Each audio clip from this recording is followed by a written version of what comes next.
guys, welcome to my YouTube channel SD Vlog. তো আজি আমি ইয়াত থিয়েটাৰ চাম মানে তো আমাৰ লগতে একেলগে পঢ়া হিৰক আছে হিৰক কিবা অলপ কৈ দিয়া থিয়েটাৰ চাবা না বিটু এইফালে গাইজ তো আমাৰ লগত আৰু বহুত আছে এই আমাৰ বিটু আছে থিয়েটাৰ চাবা না নাচ কেনেকুৱা লাগিব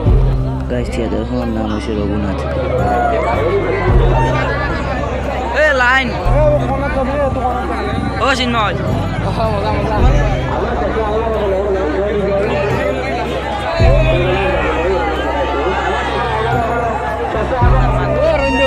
কিবা এটা কৈ দিয়া কিনকে আছে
তথাপি আমি বাদ তুলিবই লাগিব সংস্কৃতিৰ মহাসিন্ধু আমি দেশৰ বিন্দু মাত্ৰ আপোনালোকৰ গঠনমূলক দিহা পৰামৰ্শ আমাক মহিয়ান কৰিব ধন্যবাদ দৰ্শক মণ্ডলী এইখিনিতে আমি কালিলৈ হ'বলগীয়া নাটকখনটোলৈ আপুনি ইয়াত আহি কেনেকুৱা পালে আহি আছোঁ সদায় ভাল লাগে ইয়াত শংকৰ মহোৎসৱত আমি বৰ্তমান নাটক কৰি কেনেকুৱা লাগিল নাটক কৰি ভাল লাগিলে দৰ্শক খুব ভালকৈ চাইছে ধুনীয়াকৈ চাইছে ভাল লাগিল কাইলৈও এখন বুধদেৱ আছে তো কাইলৈও আহি আছে তো আপোনালোকে চাই থাকক ভিডিঅ'টো শেষলৈকে থেংক ইউ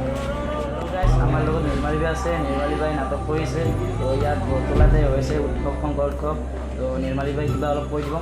নমস্কাৰ মই এতিয়া আছোঁ বৰতলাত শংকৰ উৎসৱ চলি আছে আৰু ইয়াত আমাৰ থিয়েটাৰো আছে তিনি নিশাৰ কাৰণে আমি থিয়েটাৰ কৰিম আজি প্ৰথম নিশাৰ নাটক কৰিলোঁ আৰু লগ পালোঁ ভাইটিক লগ পালোঁ তেওঁৰ এটা ইউটিউব চেনেল আছে SD Vlog আৰু SD Vlogত আপোনালোকে থিয়েটাৰ নাটকৰ সম্বন্ধে বহুতো কিছুমান আপডেটছ তুমি দি থাকা তেওঁ দি থাকে আপোনালোকে চাব যে খুব ভাল কণ্টেণ্টবোৰ লৈছে কালচাৰেল যিটো অসমৰ ভ্ৰাম্যমান থিয়েটাৰৰ ওপৰত তেওঁ ইমান ধুনীয়াকৈ ব্লগ বনাই আছে আপোনালোকক দেখুৱাই আছে আপোনালোকে চাই যাব আৰু তেওঁৰ যিটো চেনেল আছে আপোনালোকে ছাবস্ক্ৰাইব কৰিব আৰু যদি ভাল পায় লাইক কৰিব কমেণ্ট কৰিব শ্বেয়াৰ কৰিব এণ্ড ছাবস্ক্ৰাইব কৰিবলৈ নাপাহৰিব